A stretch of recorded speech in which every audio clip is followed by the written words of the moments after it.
I'm JD TheMediajack, and welcome to another edition of the Flipside podcast, episode 455. Now, you're going to hear a dual episode, as it were. I joined forces with a good friend of mine who's starting his own podcast called S1gnals. His name is Daryl. He is an incredibly talented, funny, entertaining young man from Saskatoon, Saskatchewan. He's also a phenomenal musician, so stay tuned for that. But first, we're going to hear from a different musician. It's Zeke Sky, a musician out of Philadelphia who is getting a great number of responses as well as traction online. And the pandemic has not only not stopped him or slowed him down, but in fact inspired him to write more. This is Zeke Sky on the flip side. How'd you get started in the industry of being a musician and an artist? So it was a multi-layered process, I would say. I taught for some time when I was younger, just played guitar, and I played in smaller bands, but wasn't really involved with the composition of music when I was younger, except for my own music. So I played in other people's bands, and then I started getting a little bit better, and I was able to play in more serious, like cover bands and tribute bands, doing other people's music. And eventually I got to a point where I was able to earn some money in music and insulate myself a little bit, which is when I started taking my own music more seriously. But I would say I've done a combination of teaching and playing other people's music and composing. When did you actually pick up a guitar? Like, is this a childhood dream? Did you start when you were just a little tyke? So I think I got my first guitar when I was 11 or so. And I loved playing guitar, and I played guitar for years when I was a kid. But when I was around 17 or 18, or maybe even a little younger than that, I was focusing on other things. I was focusing on athletics and chasing girls, whatever, a kid that age does. And then somewhere where I got to college and kind of decided, what it really was that I wanted to do with my life, guitar kind of fell into place a little bit more. What did you take in college? So I studied philosophy in college, actually, and studied music kind of like intermittently, but I have a degree in philosophy. Seeing some of your music videos and listening to your songs, like it's not what I would define as fluff. Like, there's a lot of thought, and there's even some lore in the songs that you perform. Is that how your philosophy interests tie into your music? Well, I was always interested in history as well. I definitely touch on philosophical concepts through that, but a lot of what I write is kind of inspired by the aesthetics of experience, and there are times where I'm specifically writing about historical incidents. There's one song called Battle of the Eclipse, for example, where it's actually about a historical occurrence that I found really, really interesting. It's this battle that happened thousands of years ago, and the ancient writer Herodotus basically says that the sun was blotted out in the middle of the battle, and it stopped this battle. And of course, modern astronomers have no problem dialing the clock back, and they can actually prove that this eclipse happened on that exact day. And that entire song was just kind of playing with the notion of the dichotomy between our violent urges and our civilized, more peaceful urges, and what brings it about. That would be kind of freaky. I mean, you're in the middle of a battle. Just thinking back on that, you're in the middle of a battle, and then all of a sudden the sun just goes whoop and disappears. I mean, gradually, but I mean, you got your hands full. Well, yeah, and it's going to happen quickly. And just imagine it. So we know, and sort of why that happens, but the people 2,000 years ago, this is a symbol of something like, we better stop this. We have pissed off some gods. Yeah, the sacrificial goats have failed us. So you picked up a guitar when you were 11 years old. You practiced to the point where you became an actual instructor and started to actually make some income through that. You went to college, you have a philosophy major. What was it like when you were leading up to the release of the album in 2017, the Zeke Sky Band album, Animals of God and War? So Animals of God and War was a self-produced, we produced the album just basically in the space of about a year. And the band at the time was playing live, but we weren't really completely doing my songs yet. It was tough. It's very hard to find people for a band. That would be one thing, and you go through personnel changes. We did get some like good early breaks. We were able to. The first real show we did was opening for King's X, which was a great show. But things were generally pretty slow in the beginning. It's hard to develop a following on the internet without a lot of content. So when we did those first 2 or 3 music videos, that was kind of, we were really starting from zero. No one in the band had any sort of a public music presence, really. I had put out like some small guitar videos and guitar instructional stuff, but I didn't have a devoted audience to my own music yet. Now, what has it been like since? Now, the one music video you sent me, you're standing basically in a riverbed and you got a sword by your side. Yeah, that's Light the Sky. Right, okay. Yeah. So that is an incredible showcase of a lot of your talents, your skills as well. Dude, you are ripped. I mean, congratulations. Thanks. That is a great showcase of your talents and your skills because you go through different techniques as well as like it is very much a showcase of how you can just make a guitar pretty much bend to your will. Well, thank you. The point of that song was the production really made that song polished and pristine. It started out as just a thrash guitar type riff, and what eventually ended up happening with it, I wrote this song in the beginning of COVID, actually. Oh.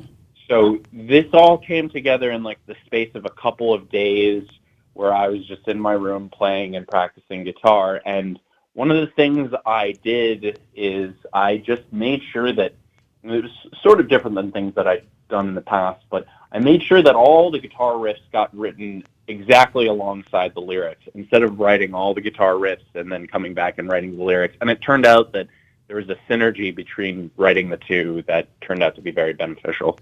Was this like did the pandemic, did COVID-19 actually like kind of force the situation of you to sit down, be at home, quarantine, and then get into the creative mindset? Or was this just kind of almost a coincidence of the timing?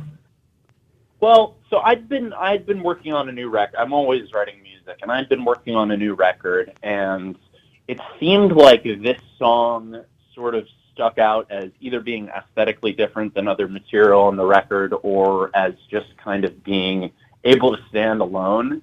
And there was definitely some inspiration that came from COVID. When I was doing this, it was when the political speech was at its most divisive. I mean, if you go back in your brain to this, in America, there were all kinds of riots going on. Yeah. COVID was spreading.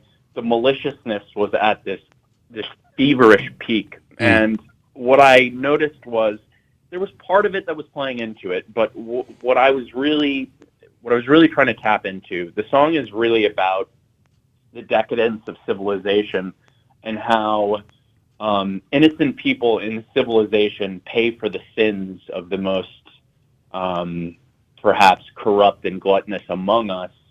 And I felt like that was coming to a T, but that's a concept I've been playing with for a long time.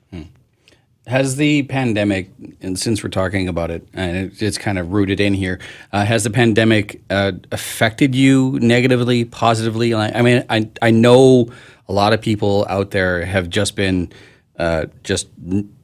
like flabbergasted by everything that's been happening and the adjustments that we've been doing and whatnot. How has it affected you? So it's affected me in that we haven't played a show in a year, and it's affected me in that it's certainly caused, I've definitely felt the same, I want to say, isolation from, people that others have. But I can't say that I've gotten it as bad as some other people have. I definitely think that it drew some really positive things out of me. That seems like a strange thing to say, but the isolation and the being alone and the thinking about the future, one of the things that occurred to me in the beginning of it is that nothing brings clarity to the past like an obscured future. Nothing really gives you kind of insight into the past, like a threatened future. Yeah. And that was actually very powerful for me. You just blew my mind there. I never considered it like that, but you're absolutely right, because if there's so much unclarity looking forward, what else do we have to do but we have to pull from our experiences in the past and reminisce and remember and try to grasp onto happier times, or even just times in general that aren't of the present. Yeah, and another way of thinking about that is that we take things for granted when we're allowed to go outside and do whatever we want. You know, going to a concert or going out to a bar or doing something social with friends, that's just, your weekend plans, 2 years ago or a year and a half ago or even a year ago. Yeah. And now that sort of thing is just this, you have this a lot of us have this aching desire to just get back to that. And we don't even know how good we had it.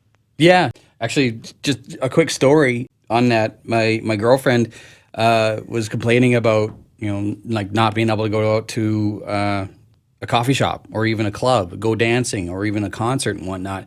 And we just kind of just looked at each other and like realized, we weren't exactly social people to begin with, but now that the choice has been taken away from us, we're dying to go outside. So, on to happier thoughts and happier notes. You are currently working on something right now. It says here in the statement you gave me that you're hoping to have something to release to the public in March. What can we look forward to from you? We can look forward to the fact that I am very content to wander around and break rules. I have been composing music that's been very a lot of different influences and a lot of different instrumentation. There's more piano on this new record. There's more, I would say it's more dynamic, it's better produced. But I think the coolest part about it is I've gotten closer and closer to making something musically that is more of a reflection of who I am, just because I've been able to, narrow down producers. My producer, Kevin Ontriasian, he is the guitarist for the Dillinger Escape Plan. I don't know if you know the Dillinger Escape Plan, but they're an amazing band, and he did Light the Sky, and it was the first time I felt like I had really created something that reflected my instincts and my ambitions. Mm-hmm. And I would say we're in the process of, doing a really solid release of a bunch of songs that are really that.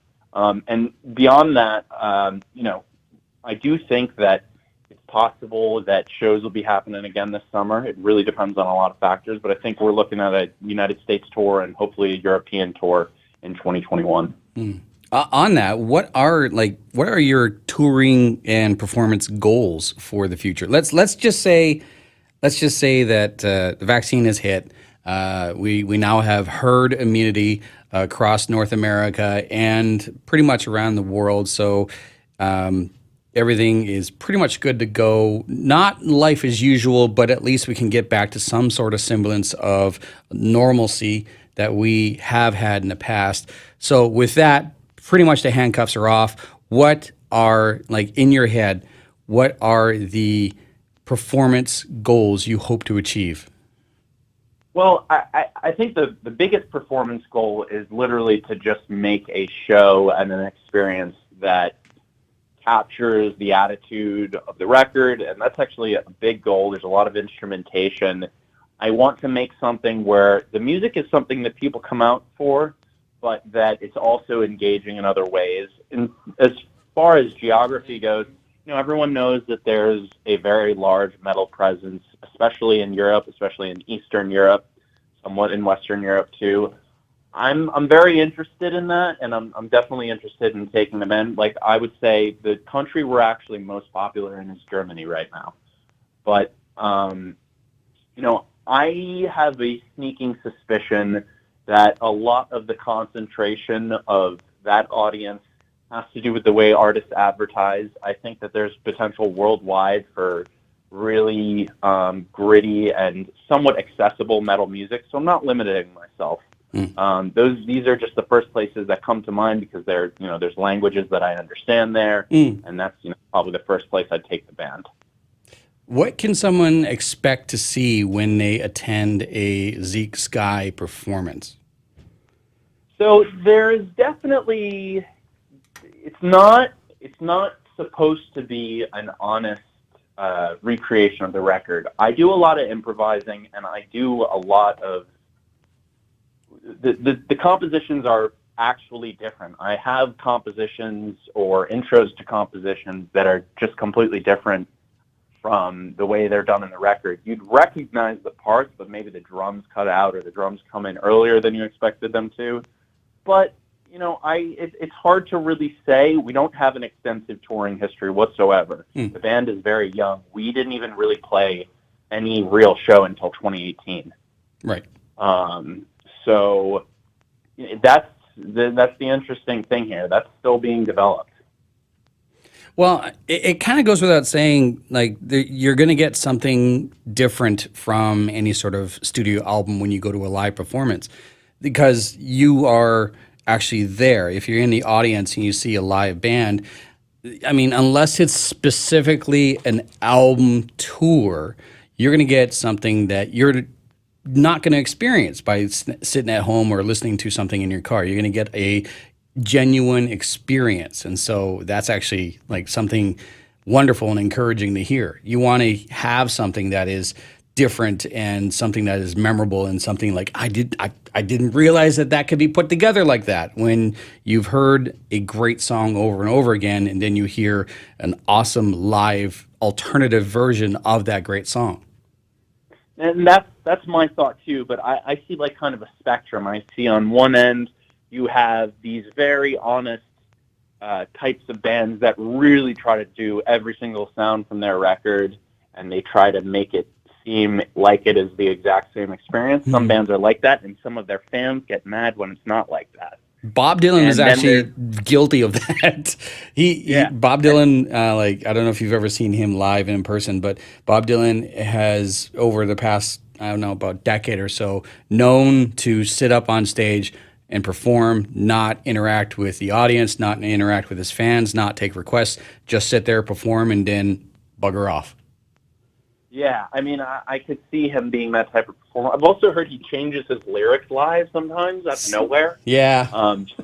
And there's that kind of thing. But then let's think about it kind of just musically. Then there's the jazzers of the world, where we have a set of 200 tunes that are understood to be quote-unquote jazz songs, and every single time you go out and see the band, the solos are different, and that's embedded in the culture of jazz music, that nothing should ever be the same twice, and that music is a harmonic language that has to be respected and replicated, but also improvised on and improved on. And I think that we're somewhere in the middle there, where I really, really enjoy delivering the music as it's understood, but I also try to add and create as much as possible when I can. Where can people find you all over social media? So the Zeke Sky Band is, if you just search for the Zeke Sky Band, it's on Facebook. There's an Instagram account called @ZekeSkyOfficial. There's a YouTube channel, and there's no Twitter. I haven't gotten so good at tweeting yet. I wouldn't recommend it. Yeah. I'm not quite sure what goes on that platform. I'm not sure I want to be part of it, though. Again, that was Zeke Sky on episode 455 of the Flipside podcast. Now, before we get into the second part of this episode, just a reminder that this is available as an audio format. It is an audio podcast. Wherever fine audio podcasts are located. That could be Breaker, that could be Google, that could be iTunes, Apple. It could also be Spotify. Just search for TheMediajack. Subscribe, it's absolutely free, and listen to your heart's content wherever you can't watch the video. Now, this is Daryl of Lost Signal Podcast, right now on the Flipside. It's funny, I was just talking about this today. I was talking with my cousin on our way home from work that I should consider refinancing my mortgage, because I got some stuff I got to pay off, and I just got an email from my mortgage company. It's like, oh, you're up for an early renewal. Like, oh, well, isn't that a fucking coincidence? Yeah, it's like, oh, just talking about borrowing money. It's like, hey, we got money to borrow. It's almost as if they were listening. Yeah, they probably are. Welcome to the Lost Signals podcast. My name is Daryl. I am joined here by JD, TheMediajack, and this is our first kick at the something. Let's call it something for now, and then we'll eventually, maybe call it something else or do something else with it. But we talked about this for a while. We had had some plans, and here we are. We're doing stuff and things and talking about stuff and things into other things. Exactly. Yeah, we've been entertaining the idea of starting up something, and like you said, this is our first kick at the bucket, cat, whatever. It either goes or it fails, but we're just gonna sit back and chat and have fun. And really, this whole thing came about because every time you and I play video games online together, Which is always a lot. Yeah, it's a lot. We always end up in these like long and not convoluted, but just long and in-depth conversations about God knows what. So me with a radio and talk background, and you with a wealth of knowledge and information and life experience, we thought, it would just be fun to see if we can throw something together. Yeah. Most of the time, those long talks happen at like 2 in the morning. 2 in the morning, my time, and it's a few liquor drinks in there. Yeah. Once or twice. Exactly. But I mean, that's sometimes when the best conversations happen. Not saying that they're not going to happen now, but this is just a little different. Exactly. So we'll start off with, because this is the Lost Signals podcast, we'll start off with who you are and what is your background. I wish I could tell you who I am. I still don't know. I still don't know what I want to be when I grow up. It's one of the big mysteries of the world. Who am I? Yeah, it's just why? Why? Yeah, exactly. So, long story short, I'm from a small town in Saskatchewan. I live in the same town that I grew up in. I've lived in this town, in my house here for like 11 years. I have 2 dogs. One of them you can see right there. Oh, look at the puppers. And the other one is right there. They're just, they'll be constant reminders of, well, they'll be a constant in the video, I'm guessing, because they're wandering around in the background. They are both pit bulls. I am a pit bull advocate. I love that style of dog. They're fun, they're busy, but they're jerks, and they like to eat couches, and yeah, that's about it. I work around this area. I've had an interest in doing some sort of entertainment, like podcasting, streaming stuff like we had been doing, I was a part of a different group beforehand. Things kind of fell through with that, and we'll call it falling through. I've always been interested in like the performing arts side of things. I play instruments, as you can see in the background there. I play in a couple bands, do that sort of thing, and I was always intrigued by like talk shows. I listened to a lot of talk radio growing up. Just never thought of a way to get into it, and this is the way to do it for me. That's cheap to get into, feasible. Yeah. Feasible. Yeah, like I don't have to go to school for it. I don't have to, work at it for a full-time job. For me, it just didn't work, and now we'll just see where this goes. Technology has caught up to all of us so that it makes it possible. I mean, you have enough of a setup as is right now, just from your interest in music and producing as well as video games, that you're fully equipped to start off something, and so here you are. Absolutely. Yeah. And I enjoy talking to people, and you and I, like you had talked in the intro or whatever you want to call it there, that we get along well, and we have long dumb conversations about all sorts of things. I love that. Long dumb conversations is exactly what I would call it. Yeah. Like, like 2:00 in the morning, have 3 or 4 beer, and maybe more some nights, and talk about religion. And Because that always ends well. yeah, Yeah, it always ends well. Yeah, yeah, exactly. Yeah. Three ways to guarantee a party's going to end. Talk about religion, talk about politics, and talk about rights. And that's it. Yeah. Yeah. Yeah, I see So- them being assholes in the background. Yeah, there's going to be a UFC match live behind me. It's going to be Loki, the long ear versus Fancy the fat, not fat, the Fancy the chubby, Yes. and Fancy will probably win. Anyways, Yes. so JD, let's hear about yourself a little bit, and we'll Well, go from I ever since the age of 6 years old, I've wanted to be in radio broadcasting. That was a dream that was presented to me by my father when he brought home one of those old-fashioned white and yellow Fisher-Price microphones that you can tune to the home stereo. Oh yeah, those are awesome. Yeah. He brought one of those home, and apparently I couldn't put it down. And then he told me, people actually, that's what they do for a job. Is they talk on the radio, they talk here, and it comes out there, and they do this for a life. And right there and then, that's what I wanted to do. I knew I wanted to do. My first official gig was reading the lunchtime announcements over the school PA system when I was in kindergarten. Oh wow, you started really young. Yes, Yeah. exactly. Yeah. And then ever since then, I've taken steps throughout my life to hone my skills, improv, theater, voice coaching, vocal coaching, everything but basically singing lessons, but those are on the docket. Okay. I am going to turn 42 in a couple of months. Collectively, I have been in the radio industry for going on 16 years. So that's a long time to do anything nowadays, really. Yeah. And considering of those 16 years, the majority of them, which is 11 years, was in talk radio. I started off at a talk radio station in Vancouver, which is where I'm originally from.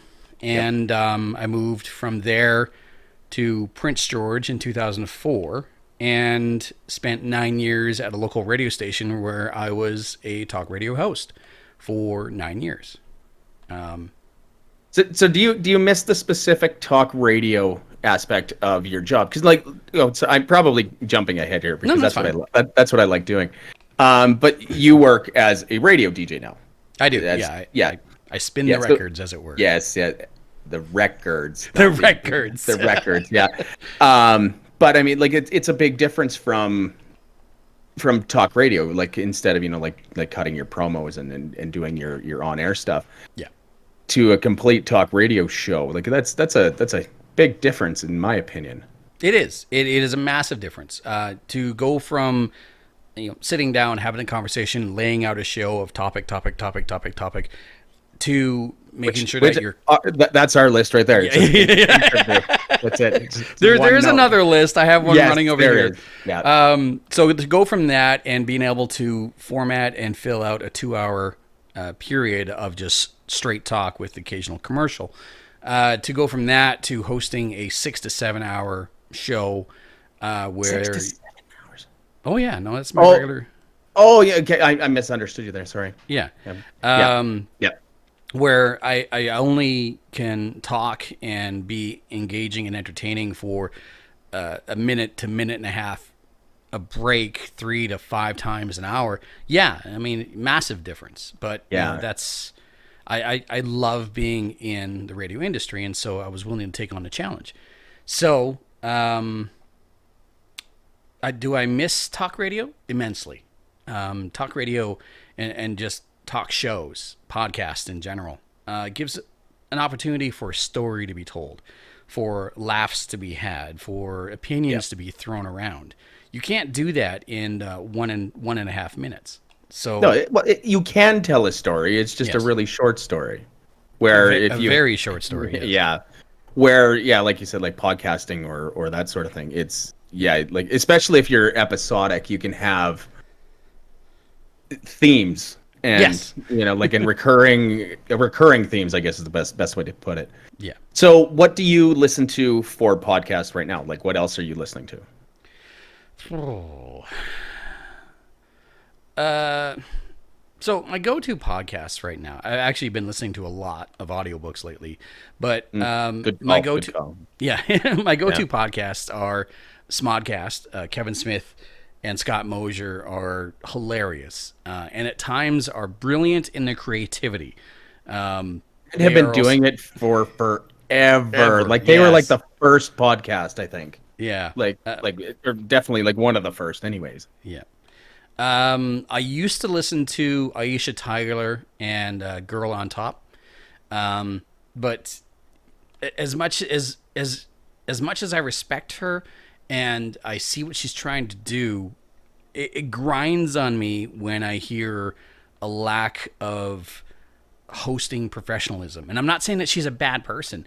It's Yep. just there's a lot of faux pas that some people in the podcast world or even the talk show world don't know, or they can't seem to grasp. And it's a difference between being comfortable and thinking you have to do something because you're on radio. So she always had an incredible story to tell and incredible guests. In fact, some guests I was lucky enough to interview as well, but there's only so much I could take of those faux pas and and all that. Whereas like I could just, it grinds on me. Like I'm not listening to the content anymore. I'm listening to the mistakes. So Yeah.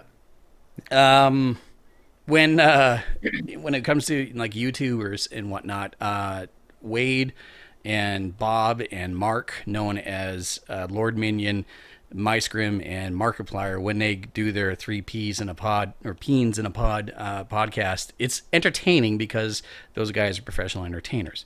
I used to listen to Tell 'em Steve Dave, and there was a science-based podcast that I listened to. I can't remember the name of it. It's been a while, unfortunately. So my podcast listening library isn't as up to snuff as it used to be. I listen to like, well, where to start? I mean, my first intro to podcasting or podcast itself, I think probably was Joe Rogan back, say 8 years ago on a long drive. I needed something else to listen. I think the first one I ever listened to was one of his first episodes with Andrew Dice Clay. So I always thought like as I was listening to it, I'm like, I kept thinking like, when is it gonna get funny? Because I didn't think Andrew Dice Clay was funny at all. But that was my first like experience. But after that, like driving, I used to drive a lot for my work. So instead of listening to music all the time because I would get bored of it, we'd listen to like the Jay and Dan podcast, that the two guys that were on TSN and then moved to the States and then back, like mostly like sports stuff. That one was, that one got me into the Taggart and Torrance podcast, and I haven't missed one of them. I've listened to them. That's Jonathan Torres. Jonathan Torrance, Yeah. J-Rock from Trailer Park Boys and Jonavision. Yes. And Street Sense, back in the day. Taggart is Jeremy Taggart from Our Lady Peace, the drummer from Our Lady Peace. Which is awesome. Yeah. They've been doing that for a couple of years now, and I've seen them live. Put on a great show. I used to listen to the ID10T. That was the I know the reference. That's brilliant. I didn't know there was a podcast. That's hilarious. It's the guy from AMC that used to do like Talking Dead. Like they had a whole series of podcasts, and they was really good. They had really good guests on it, and like they're like 2, 3, 4 hours long, like with like celebrity guests. I can't think of this guy's name. I'm not no, I'm not. I'm thinking. I've always try and like reach for my phone when it comes to like Chris Hardwick. Thank you, yes. Chris. But what was the name of the original podcast before he almost got Me Too'd? Oh yeah. Yeah. And then they rebranded everything. to the ID10T podcast, but like I can't remember. It was interesting. They had like a ton of episodes, like up 800-900 episodes or something, and then they changed it, and it kind of lost some of its charm. But yeah, I mean, yeah, you don't fully bounce back from something like that. Yeah. Even if the initial intent was to raise awareness and not to put the guy up on a crucifix, you know. Yeah. Yeah. So, yeah. Now, Chris Hardwick. I mean, he was the geek's geek when it came to pop culture and whatnot. And it's something like the way that you say geek. It was part of the name of that podcast. Now I can't think of it. It's the Nerdist. It's the Nerdist podcast. Nerdist. That's it. Yeah. Yeah. Shows. Here we go. Yeah. So, insert creative title, which is hosted by Ben Gibson.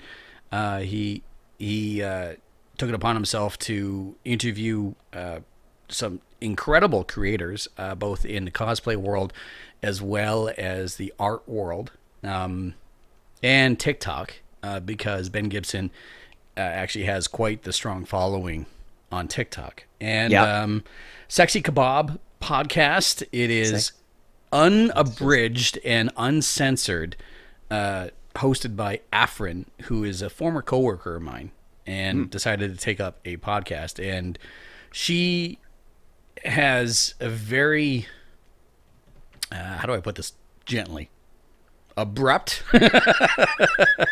opinion on sexuality and relationships, as well as she dabbles a little bit in politics and whatnot, which is never really my forte, but entertaining to say the least.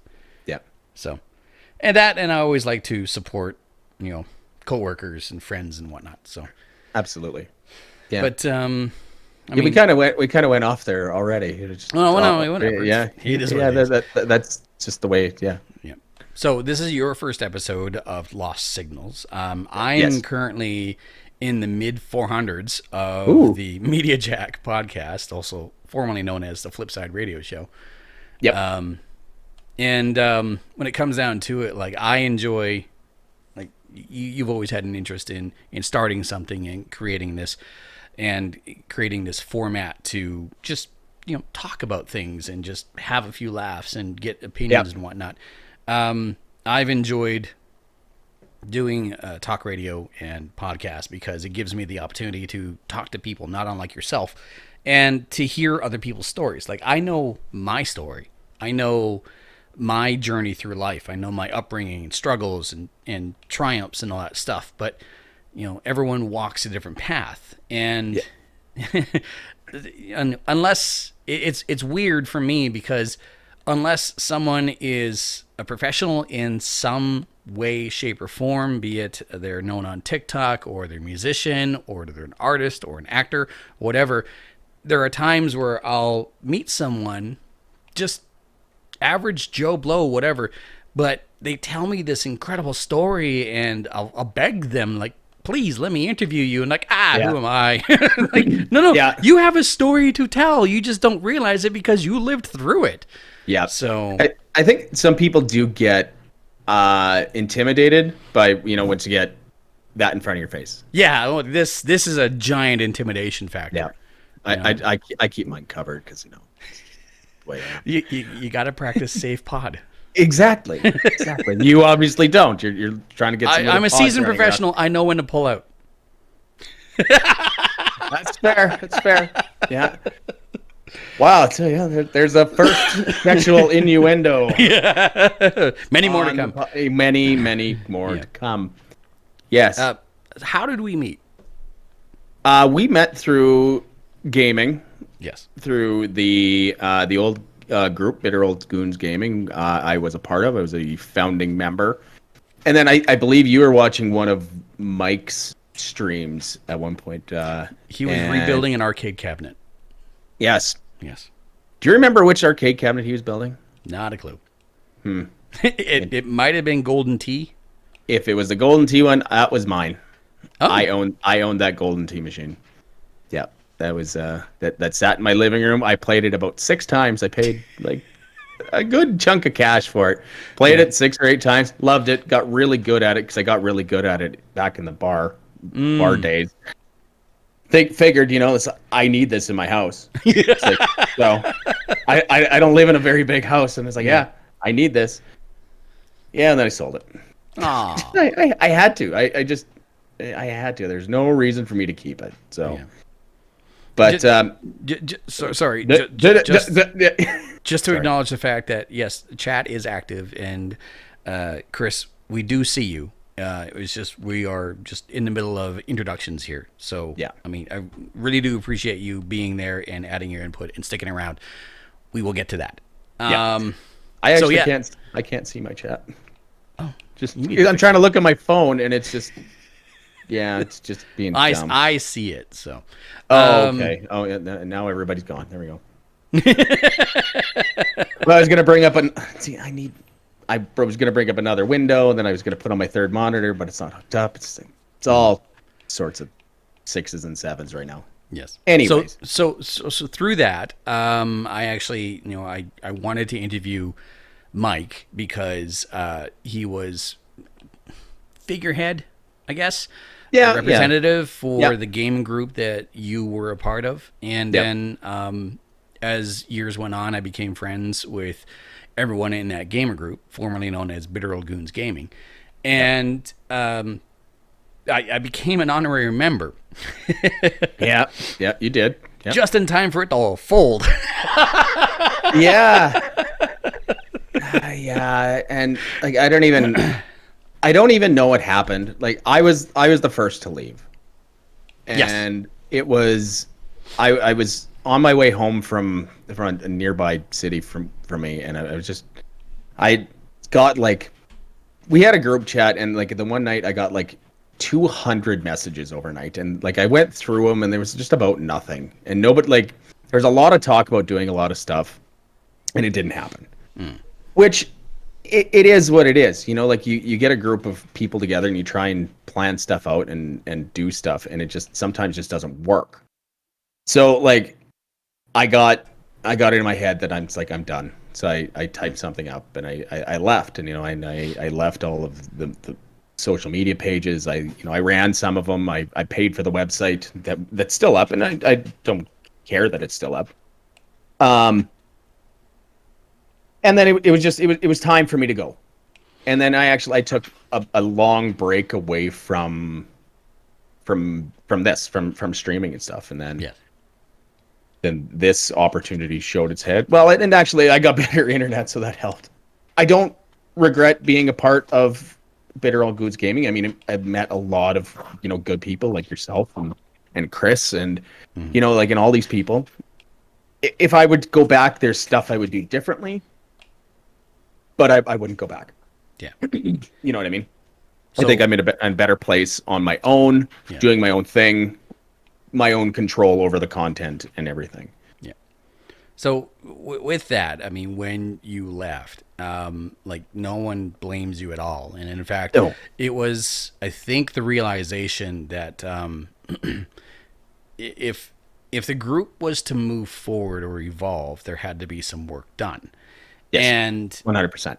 And there was a lot of fatigue going on. Now, keeping in mind, like when Bitter Old Goons Gaming was really starting to gain traction online, majority of it on Twitch, Mike had a lot of time on his hands, and he was rightfully the figurehead and the spokesperson for it because he was the one in charge. He did 95% of the streaming on that channel. Exactly.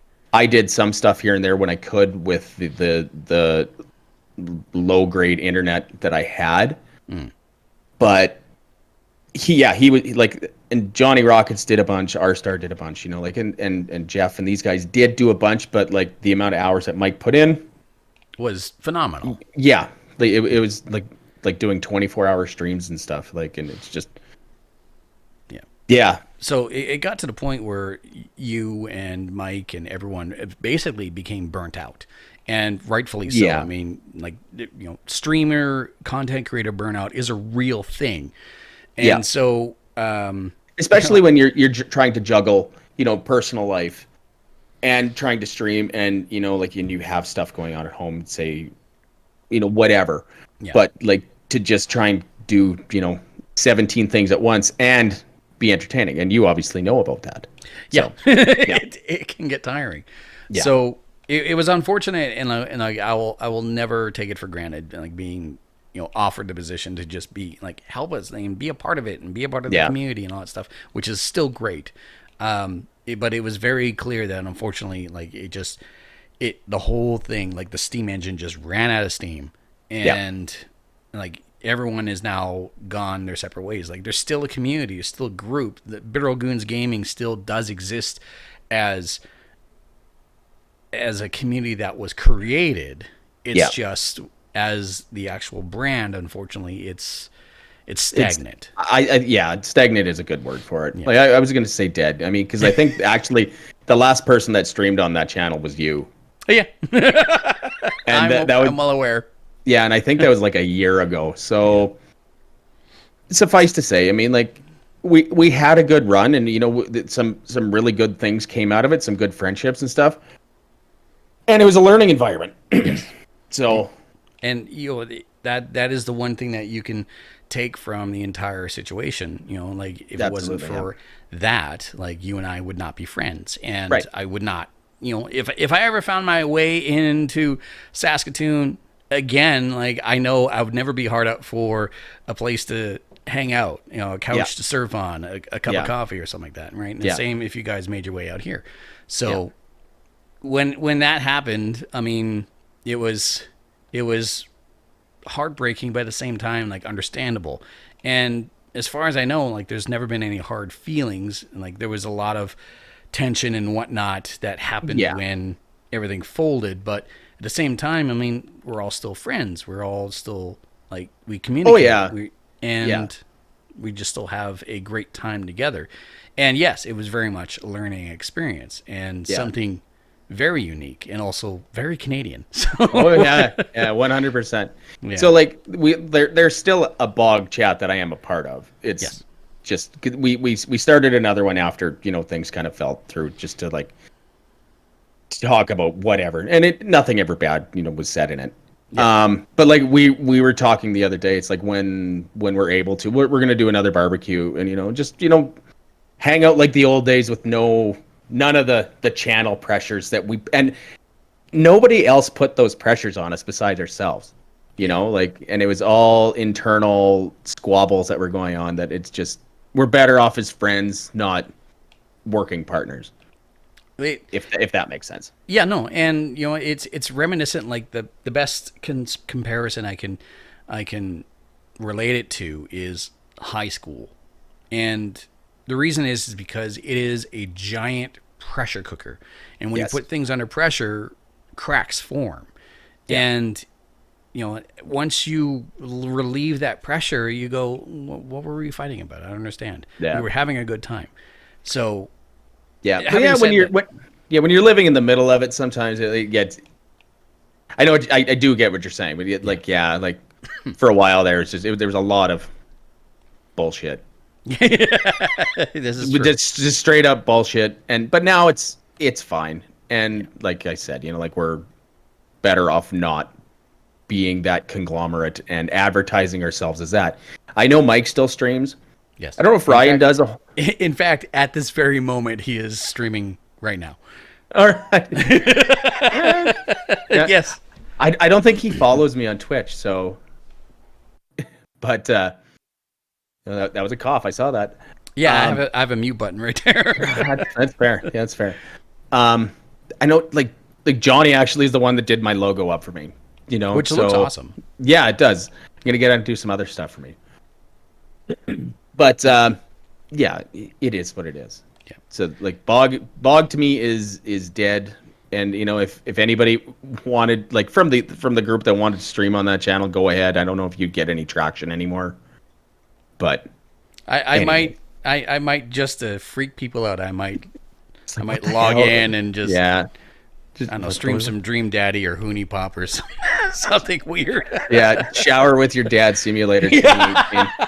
Yeah, that's classic. That's classic right there. Yeah. So moving on from that, you have created Lost Signal, which is your streamer tag.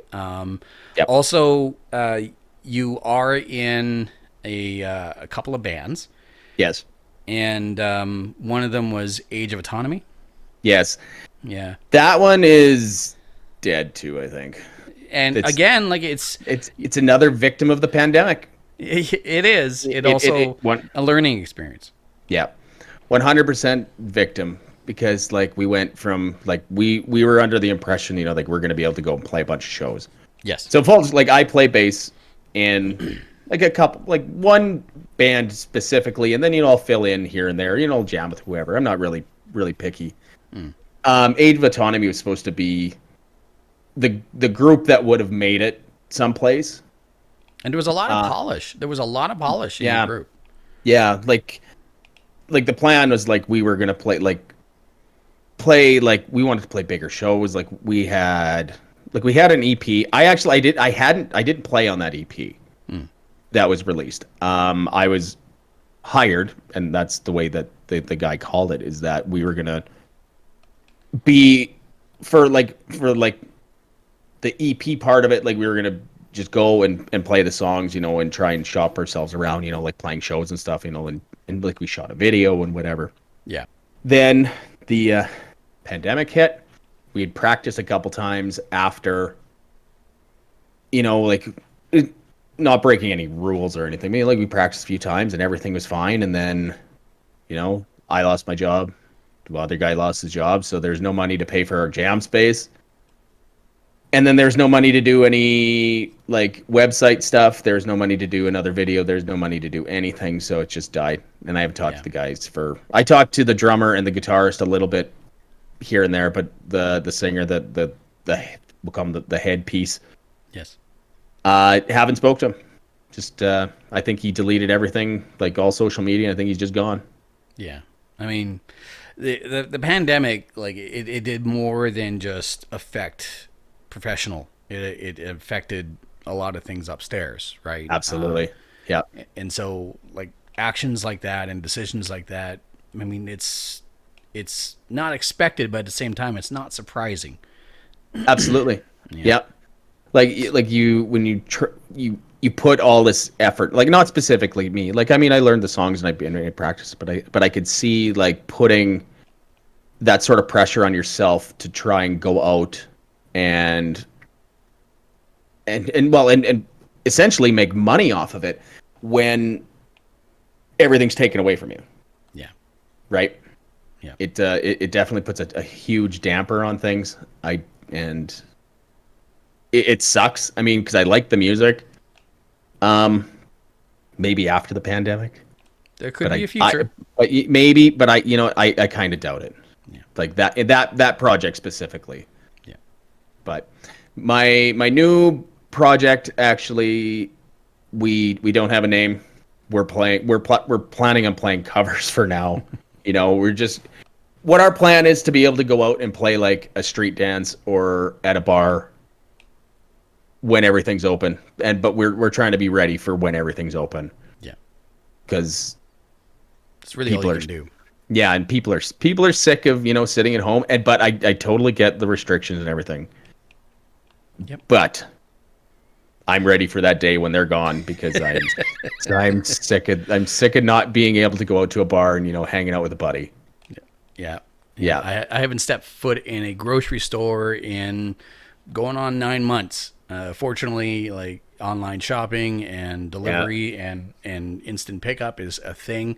Don't necessarily miss it, but as just a snapshot as to what the world is right now. Like, we're dealing. We're struggling, but we're dealing. So, yeah.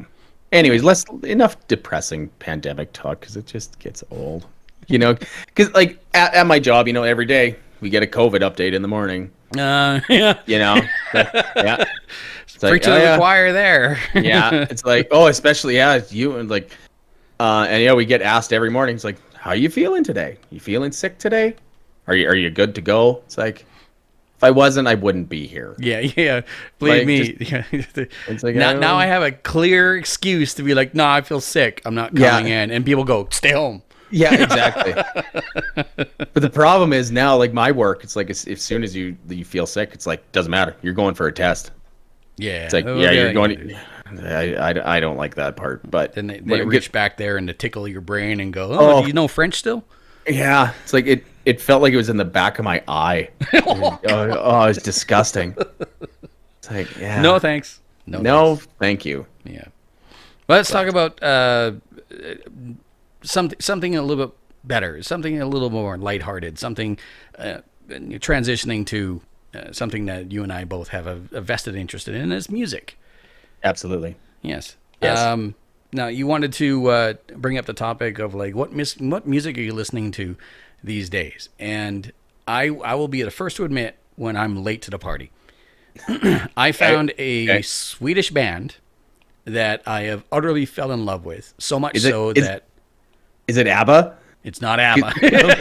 Okay. So I'm gonna say that's a little far behind there. That's a little far behind. Yeah. So much so that I've started looking into whether or not I can buy some of their vinyl. Very nice. It's Ghost. Oh, nice. Yeah. Yeah, I like Yeah. Ghost. Yeah. They're brand new. Well, I'm going to say brand new, but of course I'm putting my foot in my mouth immediately.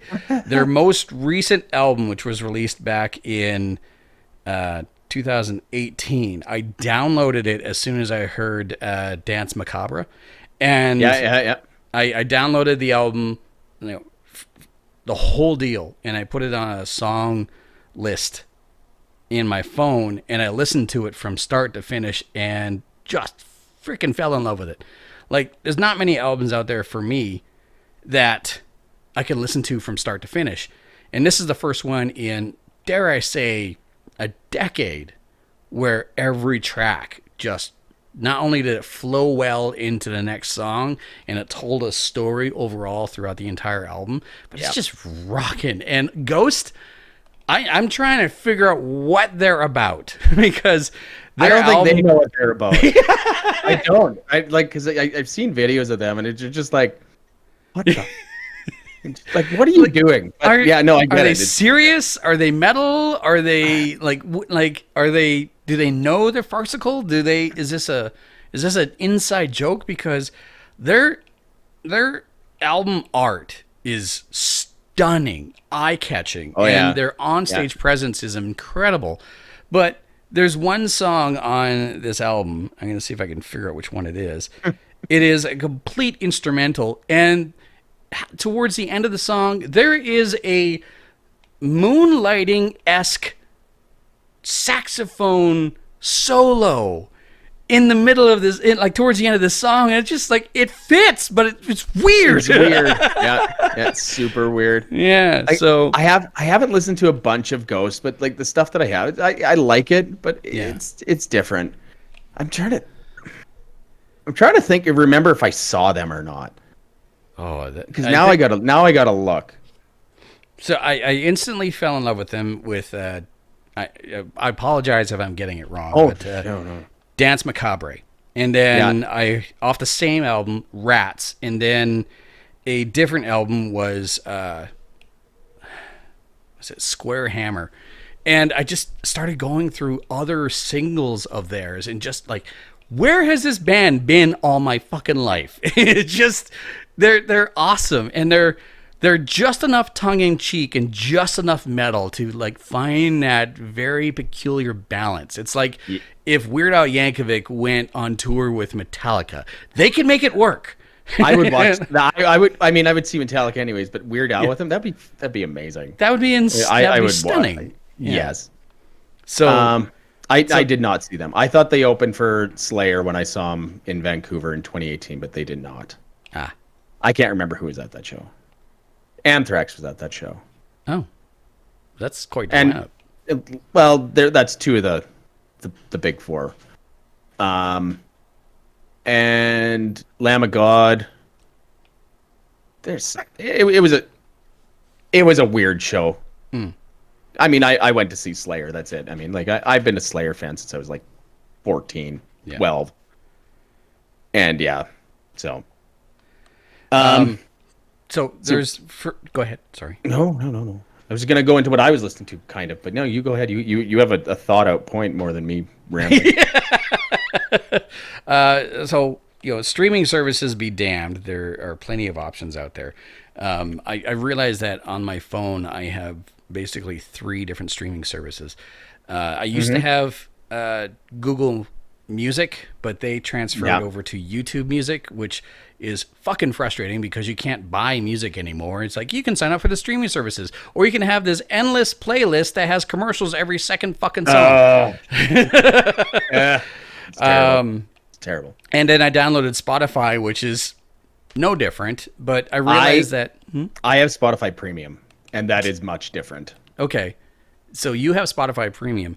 I already pay for a subscription to something else, which apparently has, or I didn't realize it until way later. If I subscribe to Amazon Prime, which not only gives me a streaming service on my TV, but also gives me bonuses with certain games when I play online. But also, apparently, wrapped into that is Amazon Prime Music, which gives me an incredible library I can create playlists from with no commercials.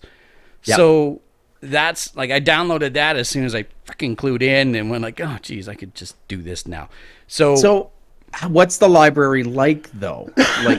Like what's like, is it proper, or is there like a lot of new stuff? Or to me, like if we're talking Amazon Prime TV, that's like C-list stuff for the most part. Well, on my current playlist, I was able to download the entire album from 2018 of Ghost. Okay. As well, let's see what I have here. I have Run the Jewels, which the entire library is on there. Okay. Theory of a Dead Man, The Who, as in H-U, not W-H-O. Yeah, which the British Who is probably on there, I'm guessing. Probably. White Zombie, as well as Five Finger Death Punch. I mean, it's an extensive library. They have a lot to choose from. Okay, I want you to look up something for me right now on that Fine. Amazon Prime. Look up intervals. I'll wait. Artist intervals. Yes. What's the latest release on there? I'll show you. Okay, I'm looking. Oh, it's Circadian. Yeah, it's on there. Yeah, I could tell by the artwork right away. Interesting. Yeah, that's because I pay for Spotify, but and I pay for Amazon Prime, so I have both of them.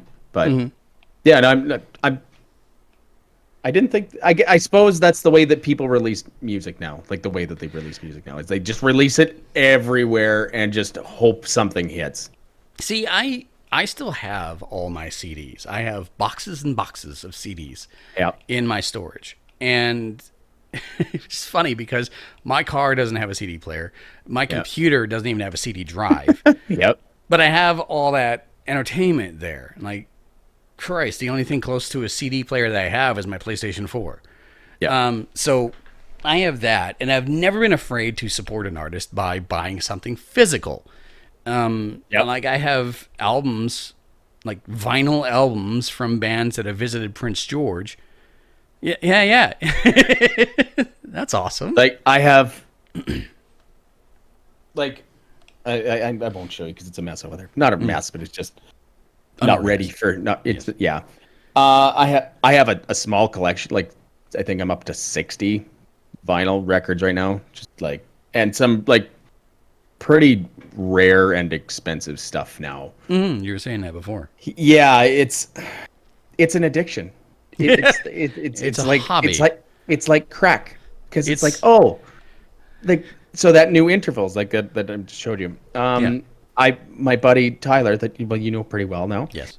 Texted me. He's like, "Oh, you need to see this. There's a new intervals album." I'm like, "Oh, great. There's another $100 I have to spend on vinyl records." Because that's what it is. It's like I'm expecting a package tomorrow from UPS, which is weird that they're coming out here. But new intervals record, $100. Oh. But again, So the thing about that intervals record, it's they released 2 variants, and I ordered early enough that I got a test pressing of it too. So like it's a whole vinyl collector's package. Oh, okay. So it is what it is. I mean, I could be spending my money on dumber things. This is very true. And the way I Yeah. see it, like a couple of days ago, the company that provides my television, cable, internet, they were doing maintenance. And of course that means that, what am I going to do to entertain myself? Oh my goodness. I have a record player, and it's a high quality record player. So Yep. like I have that, and at times I just throw on a record because anyone who's an audiophile will know and understand, there's just something that cannot be replicated. Yeah, and like they do say like an MP3 does sound better technically, but it doesn't sound as good as a record. Yeah, which is like there's a feel to it. Yeah, like exactly. It's way different from listening to just a regular MP3 or FLAC or WAVE or whatever the hell you're listening to nowadays. It could be something as simple as the task to do it. You gotta pull out the record, make sure it doesn't scratch, pull it out of the sleeve, put it properly into the record player, turn it on, watch the needle move over. I mean, it is an entire, not just a process, but it's an entire ritual. Yeah. Oh, yes. So I own this. It's probably my favorite Metallica album of all time. Justice for All. Yes. There is 9 songs on this. This 4 records. This is the deluxe package. Yes. There's, except for one song, there's 1 song per side on here. Yeah. I mean, mind you, the shortest song is 5 minutes and 12 seconds. But it's got its own side on a record. Its own side. Yeah. Like I have other records that have 8 songs on one side. Yeah. That's got 1. And you can't do that with technology. Like you download one of those songs that takes up an entire side of a record, and you go, oh, it's like 4.6 megs. Yeah. So what? There's nothing to that. But to have a physical record in front of you, hold it in front of you, and look at one side and go, this is one song. Yeah. Well, and it's not only that. I mean, like you buy a record, like even this one, and like the artwork on this compared to the artwork that gets downloaded with your MP3 on Spotify or wherever, it doesn't look like this. No. Like this is tangible. Like this is like you can see this. Yes. This is you can see the work that went into some of this stuff. Exactly. And on top of that, to appreciate the artwork, you download it on my phone. My phone with the streaming service, no commercials, whatever. I could listen to hours upon hours and upon hours of music, have no idea what the album cover looks like. Oh yeah, because so mainly because you don't have to. Exactly, right? Yeah. But it was the same with CDs and even cassettes back in the day. I remember buying cassettes. That's how old I am. Me too. We're both there. You open the cassette and you put it in the first time. You make sure you put it on the right side the first time, and you press play and you listen. And then you unfold those notes. Yeah. You look at the lyrics. Exactly. If it had lyrics, and then you listen, and it's a different time. Yeah, there's nothing worse than taking that cassette, throwing it into whatever it was, pushing play, and then click. Unless you're one of those rich kids that had the auto flipping one where it would just flip over right away. You had that, didn't you? Yeah. I had the big boom box, and I could record off of radio. I could record off of a second cassette that was right next to it. I didn't have the auto flipping Christmas. one. Yeah.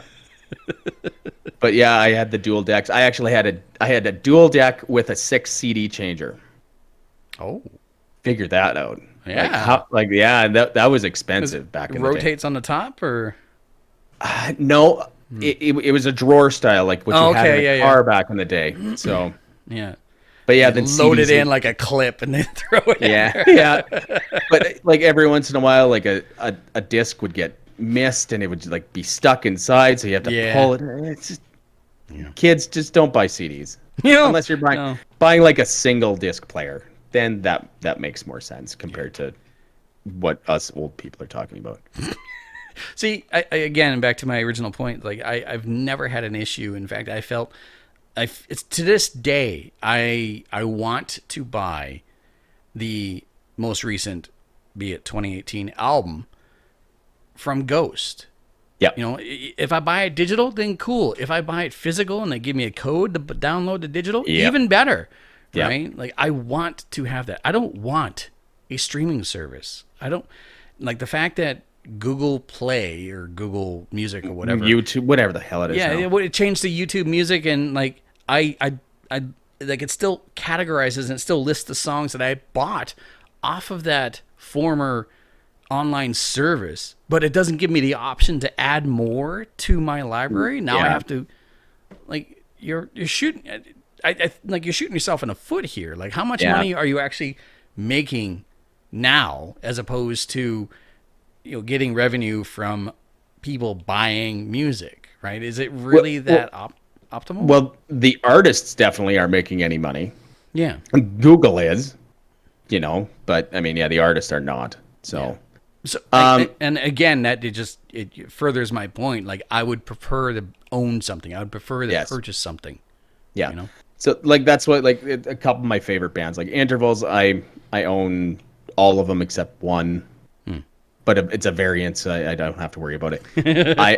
I own all of the Alexis on Fire stuff, most of it, I think, like a good chunk of it. City and Color, I own all 6 albums on vinyl. I prefer spending my money on an artist that way. Yeah. Or seeing them at a show and buying merch. That was really loud. I need to mute that. What'd you do?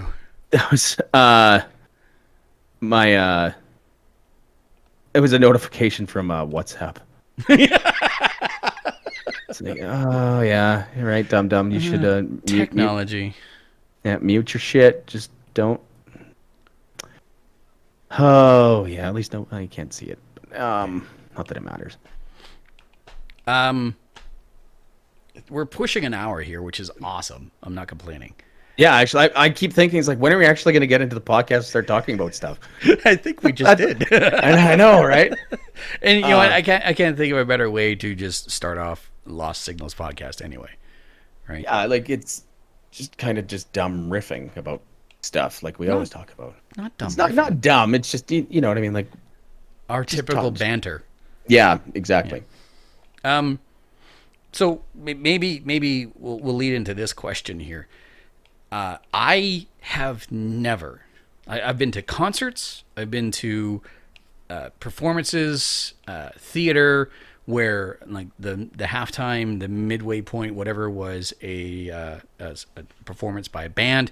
I have never been to an event, a concert weekend. I've never done anything like that. With everything that's going on, and the pandemic and all that stuff, it's made me realize that is something I need to experience. Even before I hit 50, right? It's something I want to do. Now, I don't know if you've had the opportunity to do. So this is gonna sound really weird. Okay. But okay, so in Saskatchewan, the province where I live, there is a event called the Craven Country Jamboree or something along that lines. Okay. In 2009 I went to it, and the only reason I went to it is because it was just you went and sat in the sun and drank a bunch of beer for the whole weekend. I think I saw like 3 artists. Actually, I actually think I saw Taylor Swift that weekend. Oh. Okay. Like she was there. I think her and Carrie Underwood. I think so pretty easy on the eyes there. Yeah. But there's been a bunch of festivals like in Europe that I've been wanting to go to, like the Download Festival. I think is that one in the States or in Europe? I can't remember. But there's a bunch over there, like where all the big metal bands go and play, and it's like fuck, I just want to go and like to see like 7 of my favorite, metal bands in like one show. Right. But that is something that I would like to do as well. Because Craven, fine, it was fun and I had a good time. But I didn't go for the music. I went to go, drink a bunch of beer in the sun. Yeah, fair enough. Yeah. I would do it. I would do Craven again though. But I mean, I'm too old to go camp with the kids because that's just weird. I can't think of any that would come to mind, but I do know that there are some incredible festivals that happen. Like Glastonbury in the UK. Yeah, exactly. Yeah, like right? and when they got all sorts of different like artists playing, like every different artist. Yeah, exactly. Every different genre playing. That'd be something I would be interested in seeing. There's a metal festival somewhere in the Ukraine that sounds incredible. For the life of me, I can't think of it, but I think it's like a half metal, half medieval LARPing. Yeah, something. It just looks insane, and I want to be a part of that. that'd be intense. Yeah, Every part about that would be intense. Really, like being in the Ukraine. yeah, First of all, yeah. yeah. So Yeah. I mean that's like I can't wait to get the shot. If Bill Gates is going to monitor my every movement, then why do I need a phone? Exactly. Yeah, it's like hey, you got me already, Bill. So we're all good. Yeah. So, if I could get it like a month ago, I would have got it. I would get it right now. Somebody come in my house, I'm gonna jab you with this. Like, go ahead. I don't give a fuck. Just do it. I'm tired. Don't you want to know what it's for? No. No. Hopefully it's heroin. Yeah. I just want to forget for a while. Yeah. Yeah. So yeah. Well, hopefully stuff opens up soon. So actually, my province is starting to. They're talking about easing some restrictions again. Mine too. Yeah, like that we are trending more down. It seems. Yeah, mine too. But yeah, I don't know. I don't know. Like, so I knew we weren't going to talk a whole bunch about COVID stuff because it does get old. But so what's going on in the States right now? Like Texas just opened 100%, right? Yeah, and I had the same reaction as you did. It's like that's too early. You're the second in the United States for infections. You've had 50,000 people die in Texas alone. Guy at work today came up to me. It's like, oh, did you hear that Texas is opening up and like they're gonna get rid of their mask restrictions? And he's like, it's like that's the best thing ever. I'm like, no, it's not. Like that's stupid. He's an anti-masker. I'm sure of it. It's like, and I don't think these people are thinking right.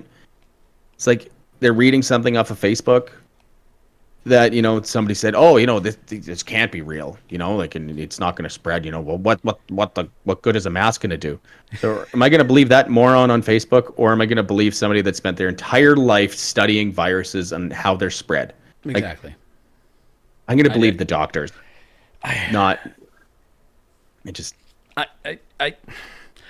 My father.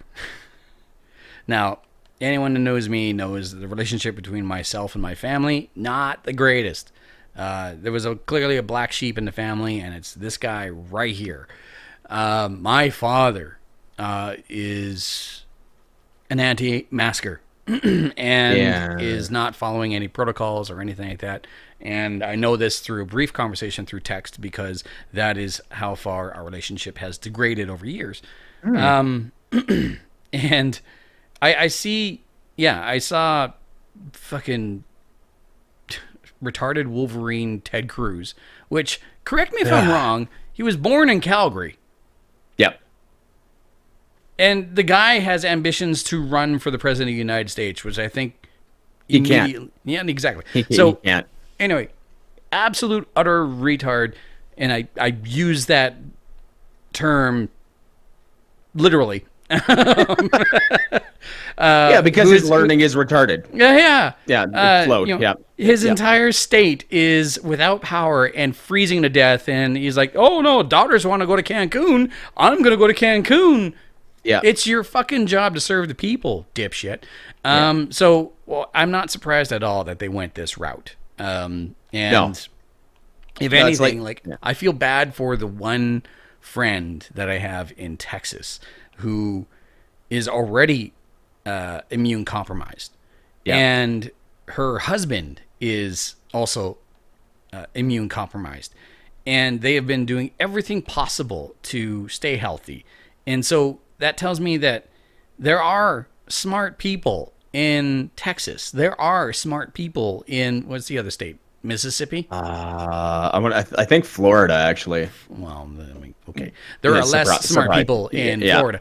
But it tells me that it's those people that are stuck there that are trying their best to follow COVID restrictions, to not get sick. They're the ones who are truly suffering.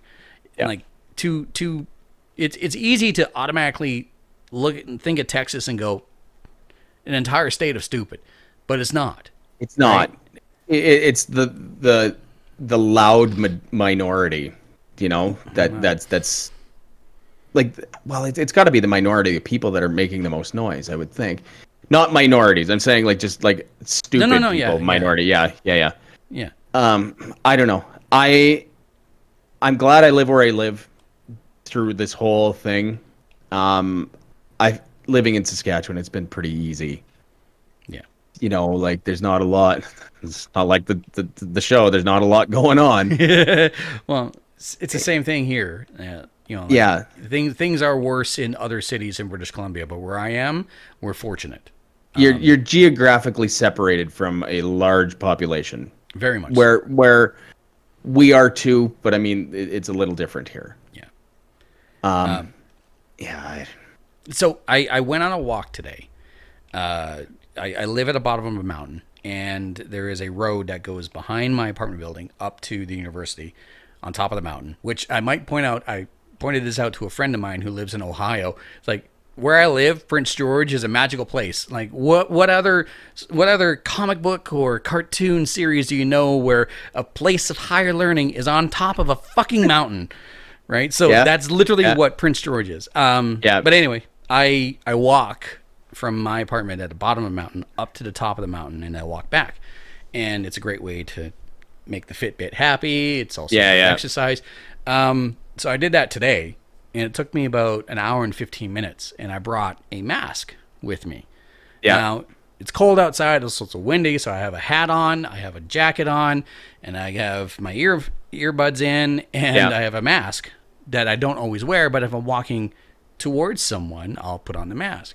Not a single person coming the other direction was wearing a mask, which is totally fine. We're outside, it's really windy, and it's not a prerequisite. It's not a mandate, right? But at the same time, I couldn't help but make eye contact or try to with everyone that I passed, and every single one of them was like, had that sheepish look, like, oh fuck. Yeah, I got caught. Yeah. Yeah. But I didn't point anything out. I didn't want to. I didn't need to. I didn't do anything like that. If anything, I was wearing a mask, again, of the mentality for them. Yeah. Right? Because me walking past them while wearing a mask wasn't to shame them. It's more to just give them that one peace of mind that, you know what, that one person that I walked past on the mountain today, he wore a mask.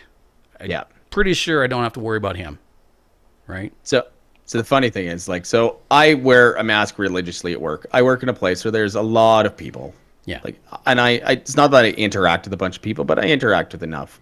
So I wear a mask all the time, because unless I'm eating or drinking, because that's just the way it is. Yeah. Funny thing is, the girl that likes to have the chin diaper on, she's off sick now. Surprise. Yeah. That's what you get. That's what you get. There's so much misinformation out there. It's just ridiculous. Yeah. People, it's like watching armchair athletes. Yeah.